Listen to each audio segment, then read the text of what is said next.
seminar by Michael Funzo. So all people have a different way of approaching life. As humans, we all are given different tasks and challenges to overcome, so it's up to us to decide how we handle ourselves in certain situations. And something to think about is, what do you consider your approach to life?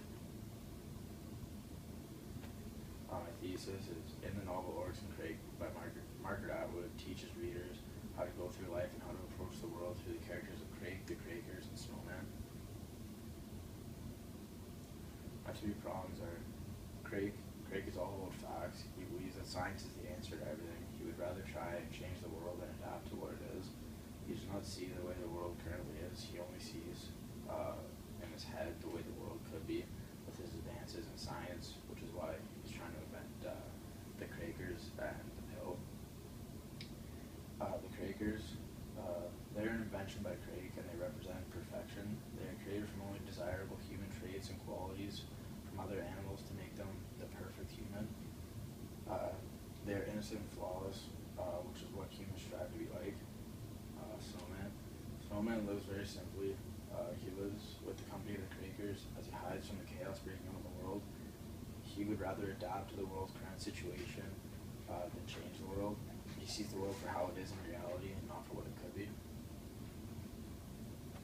People who study science often have a different view of the world compared to others. Crake studies science and envisions the world the way it could be. He wants to fix all the world's problems with science and facts. So the first point is, Crake sees the world in his head, not how it really is. He envisions a paradise that you can create using the pill.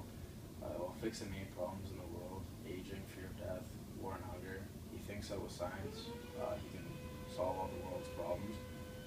And then a quote that supports this is, "Why don't we use the real set?" Jimmy asked one day when they were playing some chess, like the old kind with the plastic pen. It seems weird to have the two of them in the same room back to back playing on computers. Why? Crake answered. Anyways, it is a real set. No, it isn't. Okay, granted, but neither is a plastic pen. Why? And then he responds with, the real set is in your head, which shows that even though they're playing chess, he still envisions the game in his head rather than like in front of them playing. Crake believes that people should be perfect, and it would make the world a better place. This is why he creates the Crakers. They're made of only desirable human traits and select good ones from animals. He makes this new species to improve on humans. Next is just like a quote on immortality. Immortality, said Crake, is a concept if you take mortal as being not death, but foreknowledge of it and fear of it, then immortal is the absence of such fear. Babies are immortal. Edit out the fear and you'll be. And this shows that Crake's new species, he wishes to be immortal, non-aging, and essentially perfect. Margaret Atwood uses Crake's character to show how people that are scientific view the world in theory, not of how it is, in like reality. The Crakers are made to represent wanted perfection. They take away everything in a human that is undesirable and fill it with new, better traits. This is like how people try to act perfect when there's nothing wrong with them. The Crakers represent perfection because they are innocent. They do not know this world or what is in it. All they know is what's inside their habitat in the lab. So when they go into the real world, they do not know enough to be considered like doing anything wrong. So a quote that like supports this is, opening up their sacks, the children chorus, "Oh Snowman, what have we found?" They lift out objects from the bag, offering it to him, and they're showing him a hubcap, piano key, a chunk of pale green pop bottle smashed by the ocean. And this shows that once they're out in the real world, they don't know enough about anything on the planet to even know the simplest of items, let alone what's right and wrong. The Crakers are made to be perfect. This is done by taking away parts of humans that are unwanted, like facial features, personality traits, and replace them with traits from other animals. Crake's idea by this was to create the perfect human, and it was part of his vision in the perfect world to take away the bad traits of humans and replace them with good traits that would make the flawless human species. Even though the Crakers are not main characters in the novel, Margaret Atwood still used their design as a way to represent how people try to fake perfection.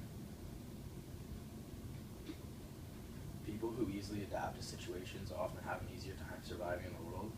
Snowman is a very simple person. He lives and adapts to how the current world situation is and does not try to change it, making it easier for him to survive through hard times. Snowman first adapts when he's stuck living inside the lab.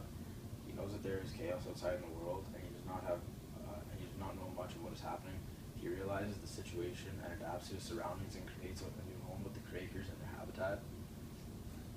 Like proof is, Jimmy was given his own suite inside the Paradise Dome, and this is like the lab they're in, and this is where he like chooses to live after the chaos breaks out. He kind of locks himself in the lab. Once he realizes he must leave the facility because he will be trapped when power shuts off, he adapts to the outside world. He knows that to keep the Crakers safe, he has to go somewhere neutral. He takes him to a beach and sets up his new home where he will survive what is left of the world after the chaos from the bliss pill. He makes his way down from his tree, brushing off the twigs, bark, and winds his dirty bed sheet around himself like a toga. This is like showing his new habitat where he lives, because like he literally lives in a tree. Margaret Atwood uses Snowman as a character to represent the average person. They do not change the world, they do amazing things, they live simply and adapt to their surroundings and situation. My conclusion. Margaret Atwood uses the characters Crake, the Crakers, and Snowman to show readers how to approach life. Crake is scientific and wants to change the world and his vision and make the problems of the world go away with science.